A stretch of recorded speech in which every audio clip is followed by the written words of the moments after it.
किसी खास व्यक्ति को किसी पार्टी में चले जाने पर भारतीय जनता पार्टी एनडीए को कोई फर्क नहीं पड़ेगा, ये मुझे पूरा पूरा विश्वास है, भरोसा है।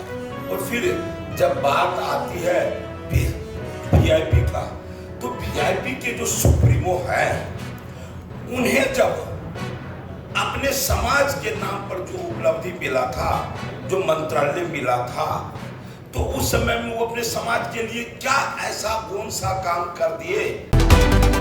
लोकसभा 2024 कुछ ही दिनों में संपन्न होना है। अब कुछ ही दिन रह गए हैं। ऐसे में कल देखा गया कि बिहार की सियासत में जो है कि मुकेश सहनी इंडिया गठबंधन के खेमे में जाकर के बैठ गए। उसके बाद से जो है कि एनडीए खेमे में जो है कि काफ़ी जो है कि हलचल सी हो गई। उसके बाद जो है कि हरीश सहनी ने पीसी करके क्या कुछ कह रहे हैं, पहले हरीश सहनी को सुने। दर्शकों को भी बहुत बहुत शुभकामनाएं। अभी हम सभी लोग देखे हैं कि हमारे वीआईपी के राष्ट्रीय अध्यक्ष मुकेश सहनी जी जो महागठबंधन में शामिल हुए हैं, लोगों को लगता है कि इसका परिणाम क्या होगा। और मुझे क्या लगता है, मुझे लगता है कि बिहार की जनता जात-पात के नाम पर राजनीति को झेलते उब चुकी है। जात-पात के नाम पर मतदान करते करते बिहार को जंगल राज का वो उपाधि भी पा चुके हैं, बहुत पीड़ा झेल चुके हैं। इसलिए अब कोई भी संगठन में लोग जातवाद के नाम पर नहीं, विकासवाद के नाम पर, राष्ट्रवाद के नाम पर मतदान करेंगे बिहारवासी। और जब राष्ट्रवाद और विकासवाद की बातें आती है तो फिर दुनिया के सबसे लोकप्रिय नेता, गरीबों के मसीहा, युग पुरुष नरेंद्र भाई मोदी जी का नाम स्वतः ही पूरे बिहार नहीं पूरे देश के लोगों के जुबान पर आता है।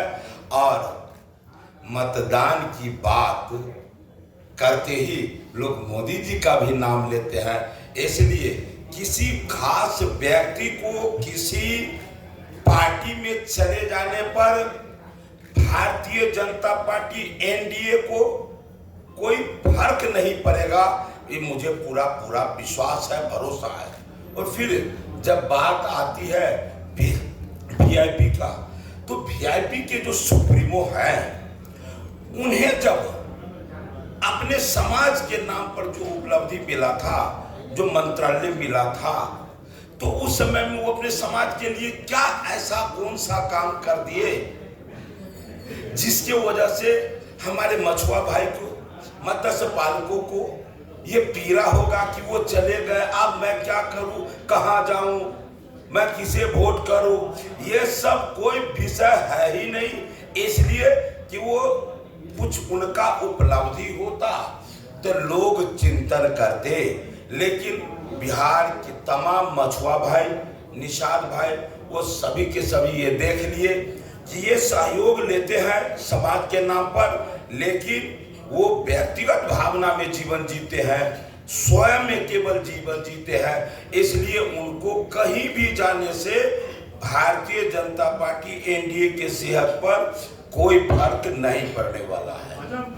और नरेंद्र भाई मोदी जी जो बोलते हैं सबका साथ, सबका विकास, सबका प्रयास, बोलते हैं तो करते भी है।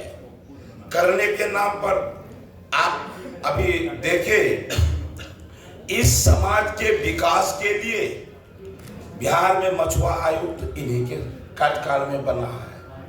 अभी मत्स्य संपदा योजना के माध्यम से मलाह समाज, मछुआ समाज के विकास के लिए, चाहे तालाब खोदाने की बात हो या पुराने तालाब को जीर्णोद्धार की बात हो, मत्स्य पालन के लिए पूंजी की बात हो, मछली मंडी में उनके लिए भवन निर्माण की बात हो, या फिर कोल्ड स्टोरेज तैयार करने की बात हो, इस समाज के विकास के लिए जो भी पहलू है, सारे पहलू को वो छूते हुए कैसे इस समाज का विकास हो उसका चिंतन किया है। इसलिए ये समाज निश्चित रूप से हर हाल में एनडीए के साथ है, नरेंद्र भाई मोदी जी के साथ है, भारतीय जनता पार्टी के साथ है। तो हरीश सहनी ने साफ तौर पे कहा कि मुकेश सहनी को इंडिया गठबंधन के साथ जाने से कोई प्रभाव नहीं पड़ने वाला है, क्योंकि मुकेश सहनी जो है कि वो सहनी समाज के लिए क्या ही ऐसा कुछ कर दिए हैं जिससे कि सहनी समाज के लोग जो है कि वोट करने के समय में उन्हें कंफ्यूजन होगी। अगर मुकेश सहनी कुछ ऐसा मलाह समाज के लिए, मछुआरों के लिए करते तो ज़्यादा जो है कि हम लोग ज़्यादा परेशानी होती कि अब जो है कि मुकेश सहनी को ही लोग वोट करेंगे। लेकिन उन्होंने साफ तौर पे कह दिया कि मुकेश सहनी को इंडिया गठबंधन के साथ जाने से किसी तरह का एनडीए गठबंधन को कोई नुकसान नहीं होने वाला है। फिलहाल के लिए इतना ही। आप क्या सोचते हैं अपनी प्रतिक्रिया कमेंट बॉक्स में जरूर दें। बने रहें इनसाइड प्रेस के साथ। धन्यवाद।